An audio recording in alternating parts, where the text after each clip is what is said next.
స్వామియే శరణమయ్యప్ప. సో ఇందాకే మన రవితేజ గారి కొత్త మూవీ గ్లిమ్స్ అయితే వచ్చింది. సో ఆ మూవీ పేరే ఇరుముడి. ఓకే, సో దీన్ని డైరెక్ట్ చేస్తుంది వచ్చేసి ప్రీవియస్ మూవీస్ లైక్ నిన్ను కోరి, అలాగే ఖుషి. సో ఆ యొక్క డైరెక్టర్ శివ నిర్వాణ అన్నట్టు, మజిలీ కూడా ఇతనే డైరెక్ట్ చేశారు. సో చాలా సెన్సిబుల్ డైరెక్టర్, మంచి డైరెక్టర్. సో ఈ గ్లిమ్స్ చూసాక నాకేమనిపించింది అంటే మాత్రం లైక్ రవితేజ గారి ప్రీవియస్ మూవీస్ రొటీన్ సేమ్ అదే టెంప్లెట్ లో ఉంటాయి, లైక్ హీరో విలన్ అని చెప్పేసి. సో రివెంజ్ తీర్చుకోవడం అదే ఉంటుంది. బట్ ఇందులో సంథింగ్ ఏదో కొత్తగా ట్రై చేస్తున్నట్టు నాకు అనిపిస్తుంది. Like father and daughter emotion చాలా లైక్ గట్టిగా ఇందులో చూపిస్తారని నాకు అనిపిస్తుంది. ఎందుకంటే గ్లిమ్స్ లో ఒక సీన్ దగ్గర మందు మానే నాన్న అని చెప్పేసి వాళ్ళ యొక్క డాటర్ అనేది చెప్తుంది. సో దాన్ని బట్టి మనకు తెలిసిపోతుంది లైక్ ఇది like father and daughter emotion చాలా దీంట్లో చాలా ఎక్కువగా ఉంటుంది. కోర్ ఎలిమెంట్ అదే అని చెప్పేసి మనకు అనిపిస్తుంది. చూడాలి. సో దీన్ని వచ్చేసి మైత్రి మూవీ మేకర్స్ వాళ్ళు దీన్ని ప్రజెంట్ చేస్తున్నారు. సో వాళ్ళే ప్రొడ్యూస్ చేస్తున్నారు.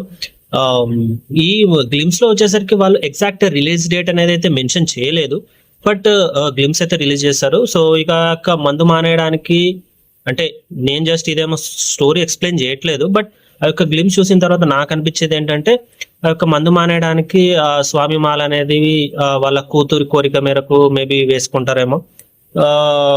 ఐ థింక్ నేను ఒకటి మలయాళంలో ఒక మూవీ ఉంటుంది, ఆ మూవీ కూడా సేమ్ ఇదే టెంప్లెట్ లో ఉంటుందా అంటే ఐ డోంట్ నో, ఎందుకంటే నేను ఆ మూవీ చూడలేదు. బట్ వస్తున్న రూమర్స్ ప్రకారం ఏంటంటే ఆ మూవీ ఈ మూవీ సేమ్ ఉన్నట్టు అనిపిస్తుంది అని చెప్పేసి చాలా మంది అంటున్నారు. So wait and see. So అలా ఎలా ఉంటుంది, ఎందుకంటే ఇంకా కంటెంట్ ఇదే ఫస్ట్ కంటెంట్, దీనికంటే ముందు ఎక్కువ దీని గురించి ఏం రాలేదు. బట్ ఈ మూవీ మీద బజ్ ఎప్పుడు క్రియేట్ అయిందంటే దీనికి బీజిఎం లైక్ మ్యూజిక్ ఇస్తున్న జీవి ప్రకాష్ వెళ్ళాలి వీరుడు ఎక్కినాడు పల్లకి అని చెప్పేసి మన అయ్యప్ప స్వాములు దీక్షలో ఉన్నప్పుడు ఆ సాంగ్ ని ఎక్కువ పాడతారు. సో ఆ సాంగ్ ని ఈ మూవీలో డెఫినెట్ గా పెడుతున్నట్టు అఫీషియల్ గా జీవి ప్రకాష్ అనౌన్స్ చేశారు. కాబట్టి అప్పటి నుంచి దీని మీద ఎక్కువ బజ్ అనేది క్రియేట్ అయింది. ఇక చూడాలి మరి ఆ సాంగ్ రిలీజ్ అయిన తర్వాత ఇప్పుడున్న బజ్ కి ఇంకా ఎక్కువ హైప్ అనేది ఎక్కువ క్రియేట్ అవుతుందా లేదా అని చెప్పేసి చూడాలి. ఆ సాంగ్ ని వీళ్ళు ఎక్కడ ఏ విధంగా క్రియేట్ చేస్తారో అనేది చూడాలి. సో గ్లిమ్స్ అయితే బాగుంది, నాకైతే గ్లిమ్స్ అయితే నచ్చింది. ఇందాకే రిలీజ్ చేశారు.